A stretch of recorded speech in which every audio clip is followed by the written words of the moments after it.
Class 10th chapter number 1 chemical reaction and equation में हम लोग अब आगे बढ़ रहे हैं।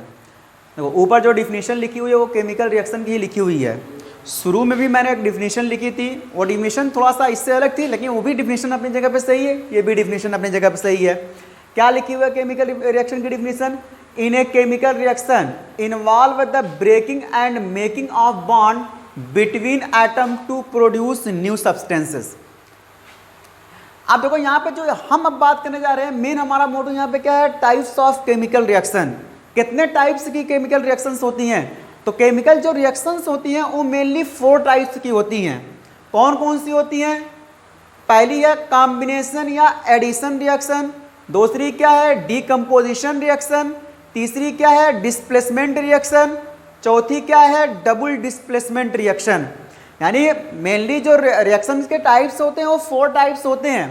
कॉम्बिनेशन या addition reaction, decomposition reaction, displacement reaction, double displacement reaction. अब इन चारों के बारे में हम बारी बारी से पढ़ेंगे। पहला हम स्टार्ट करते हैं किसके बारे में? कॉम्बिनेशन रिएक्शन के बारे में। अब कॉम्बिनेशन रिएक्शन में क्या होता है कि ऐसी रिएक्शन जिसमें 2 या 2 से ज़्यादा सब्सटेंस आपस में कंबाइंड होते हैं और कंबाइंड होके एक नए सिंगल सब्सटेंस का फॉर्मेशन करते हैं, उसको हम लोग क्या कहते हैं? कॉम्बिनेशन रिएक्शन कहा जाता है, या उसी को हम लोग एडिशन रिएक्शन कहते हैं।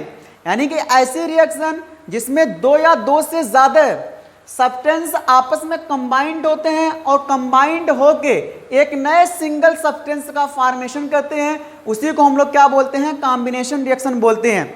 फॉर एग्जाम्पल मेरे पास क्या है? कैल्शियम ऑक्साइड है। कैल्शियम ऑक्साइड को हम लोग क्विक लाइम भी कहते हैं। अब देखो कैल्शियम ऑक्साइड को जब मैंने वाटर के अंदर डाला, यानी पानी के अंदर जब मैंने इसको मिला दिया, तो मुझको क्या मिला? कैल्शियम हाइड्रोक्साइड मिला। यानी कि मेरे पास क्या थे? 2 तरह के रिएक्टेंट थे। यानी एक सब्सटेंस था कैल्शियम ऑक्साइड का और दूसरा सब्सटेंस मेरे पास किसका था? वाटर का। दोनों आपस में कंबाइंड हुए और कंबाइंड हो गए किसका फॉर्मेशन किया? कैल्शियम हाइड्रोक्साइड का फॉर्मेशन किया। कैल्शियम ऑक्साइड का दूसरा नाम होता है क्विक लाइम और कैल्शियम हाइड्रोक्साइड का दूसरा नाम होता है स्लैग्ड लाइम।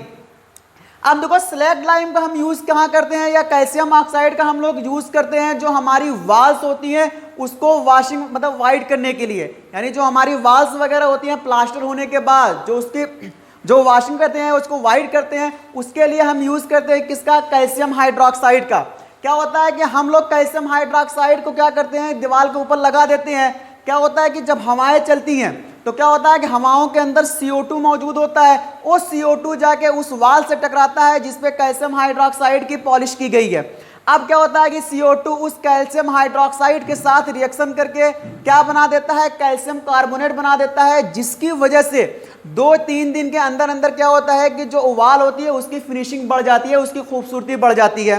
तो ये यूज होता है कैल्शियम हाइड्रोक्साइड का, ये स्लैग्ड लाइम का। दूसरा एग्जांपल है कॉम्बिनेशन रिएक्शन का बर्निंग ऑफ कोल। जब हम कोयला को जलाते हैं किसकी प्रेजेंस में? ऑक्सीजन की प्रेजेंस में, तो कौन सी गैस रिलीज होती है? CO2 गैस रिलीज होती है। साथ में क्या होता है? हीट भी रिलीज होती है और लाइट भी होती है। यानी जब हम लोग कोयले को जलाते हैं, या हम लोग 5 साल 10 साल पहले की बात करें, जब घरों में कोयले पे क्या होता था? खाना वगैरह बनाते थे, तो क्या होता था कि उसको क्या करते थे? हम लोग उस कोयले को जलाते थे तो देखो उससे हीट निकलती थी, जिसकी मदद से हम लोग खाना बनाते थे और लाइटिंग भी होती थी। और लास्ट तीसरा एग्जांपल है फॉर्मेशन ऑफ वाटर। तो वो फॉर्मेशन ऑफ वाटर में क्या होता है? हमारे पास हाइड्रोजन गैस है, हमारे पास ऑक्सीजन गैस है, दोनों आपस में कंबाइंड हुए और कंबाइंड होकर किसका फॉर्मेशन किया? वाटर का फॉर्मेशन किया। यानी कि 2 तरीके के यहाँ भी सब्सटेंस है, एक सब्सटेंस हाइड्रोजन गैस है, दूसरा क्या है? ऑक्सीजन गैस है, और दोनों ने मिलकर किसका फॉर्मेशन किया? वाटर का फॉर्मेशन किया। तो जो पहला टाइप था केमिकल रिएक्शन का एडिशन रिएक्शन, वो हमने ख़त्म कर लिया। अब जो केमिकल रिएक्शन का तो दूसरा टाइप्स है उसको हम बोलते हैं डीकम्पोजिशन रिएक्शन। जो कॉम्बिनेशन रिएक्शन या एडिशन रिएक्शन का जस्ट अपोजिट होता है क्या? Decomposition reaction. कॉम्बिनेशन रिएक्शन में हमने क्या पढ़ा? मोर देन 1 सब्सटेंस आपस में कंबाइंड होकर एक सिंगल सब्सटेंस का फॉर्मेशन करते हैं। लेकिन यहाँ पे क्या होता है कि एक सिंगल सब्सटेंस क्या होता है, डिकम्पोज हो जाता है, टूट जाता है। टूट के क्या होता है, दो या दो से ज़्यादा सब्सटेंस का फॉर्मेशन करता है, उसको हम लोग क्या बोलते हैं, डिकम्पोजिशन रिएक्शन। यानी ऐसी केमिकल रिएक्शन जिसमें एक सिंगल सब्सटेंस डिकम्पोज हो जाता है कितने में, 2 और मोर सब्सटेंस में, उसको हम लोग बोलते हैं डिकम्पोजिशन रिएक्शन। डिकम्पोजिशन रिएक्शन भी 3 टाइप्स की हो सकती है, थर्मल डिकम्पोजिशन, इलेक्ट्रोलिटिक डिकम्पोजिशन और फोटोलिटिक डिकम्पोजिशन। तो हम बारी बारी तीनों के बारे में पढ़ते हैं।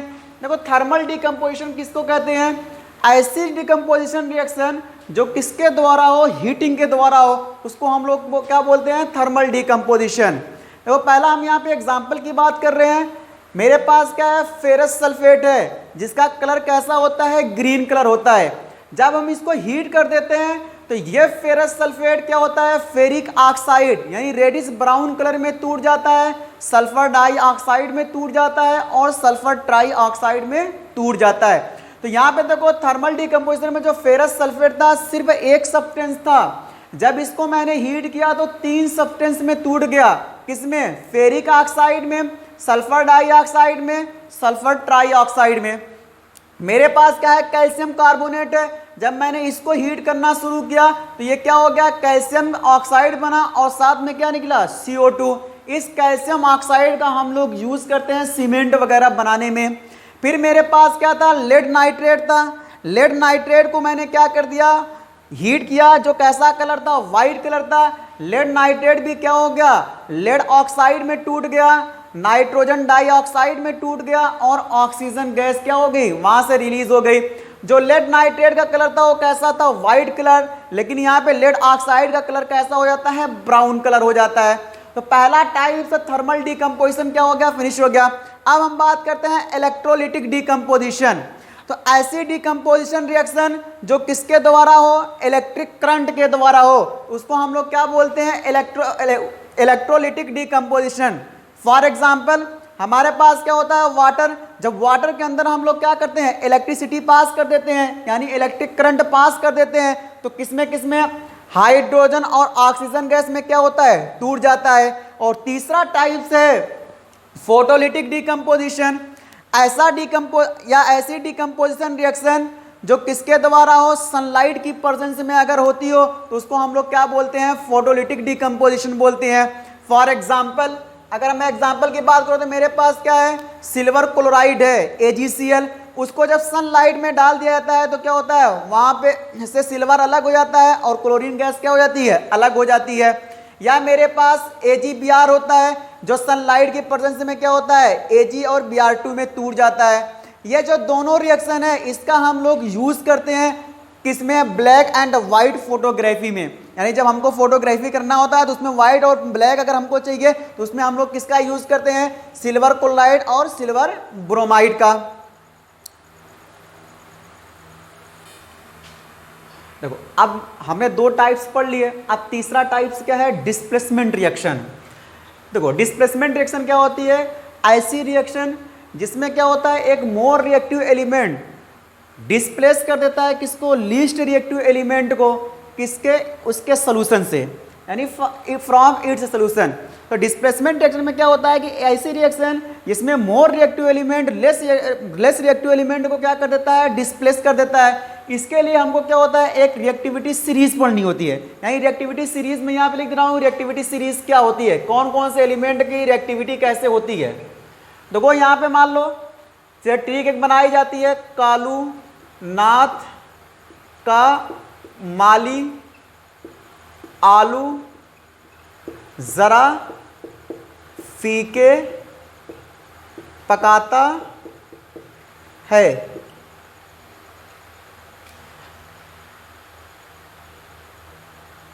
कालू से के, नाथ से एन, के से कैल्शियम, माली से Mg, आलू से एल्यूमिनियम, जिंक, फीके से आयरन, पकाता से Pb, है से हाइड्रोजन,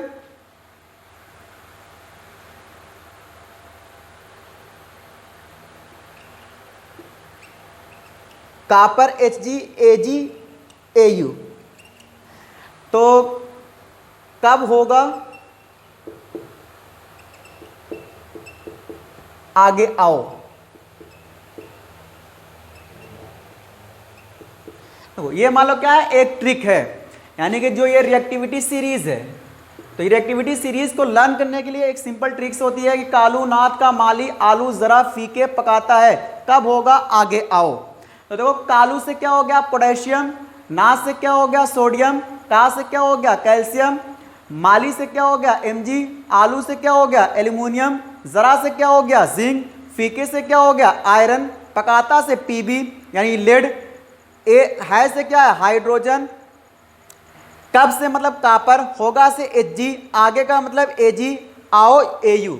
देखो जैसे जैसे हम नीचे बढ़ते जाएंगे वैसे वैसे रिएक्टिविटी क्या होती जाएगी, डिक्रीज होती जाएगी, रिएक्टिविटी डिक्रीजेस, यानी हम नीचे जाएंगे तो रिएक्टिविटी क्या होगी, डिक्रीजेस, घटती जाएगी। यानी कहने का मतलब कि पोटेशियम की रिएक्टिविटी सबसे ज़्यादा होगी और सबसे कम रिएक्टिविटी इसमें किसकी होगी, गोल्ड की होगी। अब देखो क्या होगा, अब हम डिस्प्लेसमेंट रिएक्शन पढ़ रहे हैं, तो डिस्प्लेसमेंट में क्या होता है कि मोर रिएक्टिव एलिमेंट डिस्प्लेस कर देता है किसको, लेस रिएक्टिव एलिमेंट को। यानी मैं कहूँगी अगर मान लो कोई सोल्यूशन इन सब का है, अगर मान लो वहाँ पे पोटेशियम मौजूद है तो पोटेशियम उसको क्या कर देगा, डिस्प्लेस कर देगा। क्यों, क्योंकि पोटेशियम की रिएक्टिविटी क्या होती है, सबसे ज़्यादा होती है।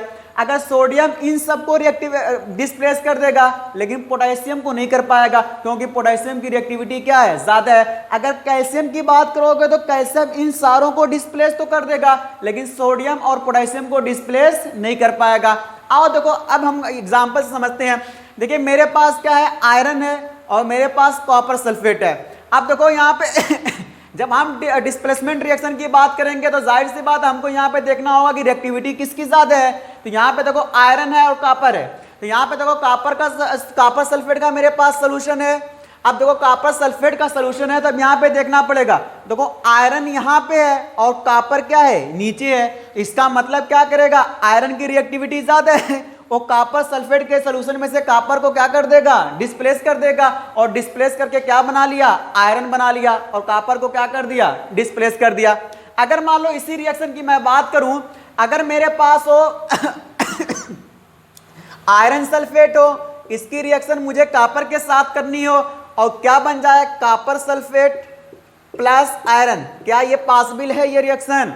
अब इसको रिएक्टिविटी सीरीज में देखो, देखो आयरन सल्फेट का सोल्यूशन है, कॉपर के साथ रिएक्शन कर रहे हैं, तो क्या कॉपर के अंदर इतनी ताकत है कि आयरन को डिस्प्लेस कर देगा, नहीं। क्यों, क्योंकि आयरन की रिएक्टिविटी ज्यादा है, कॉपर की रिएक्टिविटी कम है, इसलिए क्या होगा, ये रिएक्शन पॉसिबल नहीं है, ये रिएक्शन नहीं हो पाएगी। इसलिए क्या हो जाएगा, अक्सर एग्जाम में क्वेश्चन दे देते हैं फंसाने के लिए, इस टाइप की आपको रिएक्शन दे देंगे।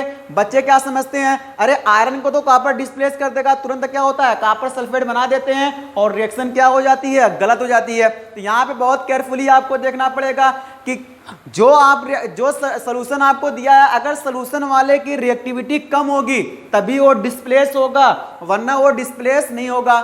दूसरे केस में हम बात करते हैं किसकी, जिंक है, उसकी हम रिएक्शन करा रहे हैं किसके साथ, कॉपर सल्फेट के साथ। और देखो जिंक देखो यहाँ पे है, कॉपर क्या है, नीचे है, इसका मतलब कॉपर की रिएक्टिविटी क्या है, कम है। तो जब कॉपर की रिएक्टिविटी कम है तो आसानी से कॉपर सल्फेट के सोल्यूशन में से जिंक कॉपर को क्या कर देगा, डिस्प्लेस कर देगा। तो कॉपर क्या हो गया, अलग हो गया, और जिंक सल्फेट क्या हो चुका है, बन चुका है।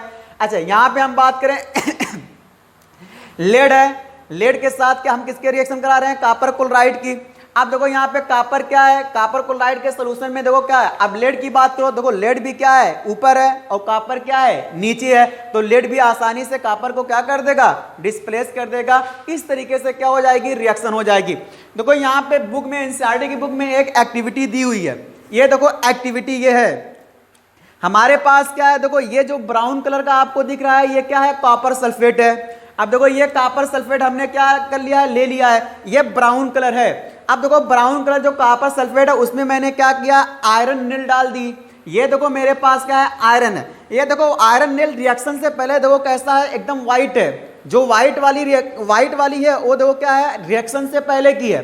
जैसे ही मैं इस आयरन की नील को इसके अंदर मैं डालूंगा तो क्या होगा, इसके अंदर मैं डालूंगा, क्या होगा कि इसके अंदर कॉपर सल्फेट के में से ये आयरन क्या करेगा, इस कॉपर को डिस्प्लेस कर देगा और मतलब जो सल्फेट होगा उसको अपने साथ जोड़ लेगा, यानी आयरन सल्फेट बना लेगा। इसमें जो ब्राउन कलर था, जब आयरन सल्फेट बन जाएगा तो ये जो आयरन की नेल होगी वो क्या हो जाएगी, धीरे धीरे इसका कलर ब्राउन होना शुरू हो जाएगा। बाद में जब हम उसको उस सोल्यूशन से निकालेंगे तो उसका कलर कैसा रहेगा, ब्राउन रहेगा। और धीरे धीरे जो ये ये जो ब्राउन ब्लू कलर है, ये ब्लू कलर धीरे धीरे क्या हो जाएगा, डिसअपियर हो जाएगा और कैसा हो जाएगा, कलरलेस हो जाएगा। यानी जो टेस्ट ट्यूब में बचेगा वो कैसा रहेगा, रिएक्शन होने के बाद कलरलेस हो जाएगा। अगर रिएक्शन होने के बाद कलरलेस हो रहा है तो इस बात को प्रमाणित करेगा कि रिएक्शन हो चुकी है और आयरन ने कॉपर को क्या कर दिया है, डिस्प्लेस कर दिया है, और डिस्प्लेस करके क्या बना लिया है, आयरन सल्फेट बना दिया है। तो ये रिएक्शन क्या कहलाती है, डिस्प्लेसमेंट रिएक्शन कहलाती है। देखो हमने 3 टाइप पढ़ लिया, अब चौथा टाइप क्या है, डबल डिस्प्लेसमेंट रिएक्शन। देखो डबल डिस्प्लेसमेंट रिएक्शन में क्या होता है कि ऐसी रिएक्शन होती है जिसमें रिएक्टेंट के बीच में क्या होता है, आयन का एक्सचेंज होता है, या यूं कह लो mutual exchange of reactant is called double displacement reaction. यानी कि ऐसी रिएक्शन जिसमें क्या होता है कि आयंस का एक्सचेंज होता है, किसके बीच में, रिएक्टेंट के जो आयंस होंगे उनके बीच में क्या होगा, एक्सचेंज होगा। तो यानी mutual exchange of ion in reactant is known as double displacement reaction. For example मेरे पास क्या है, सोडियम सल्फेट है, उसकी रिएक्शन मैंने कराई बेरियम क्लोराइड के साथ।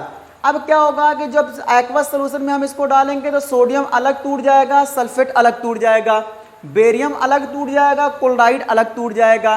तो यानी कि सोडियम क्या होगा, इस क्लोराइड के साथ मिलकर क्या बना देगा, सोडियम क्लोराइड बना देगा, जबकि बेरियम किसके साथ, सल्फेट के साथ जुड़ के क्या बना देगा, बेरियम सल्फेट बना देगा। अब देखो कैसे ये बनेगा, बेरियम सल्फेट का क्या हो जाएगा, प्रेसिपिटेट बनता है। अब देखो जैसे मेरे पास मान लो क्या यहाँ पे Na2SO4 है, अब मान लो क्या होगा, यहाँ पे 2Na+ टूटेगा और SO4- 2 टूटेगा।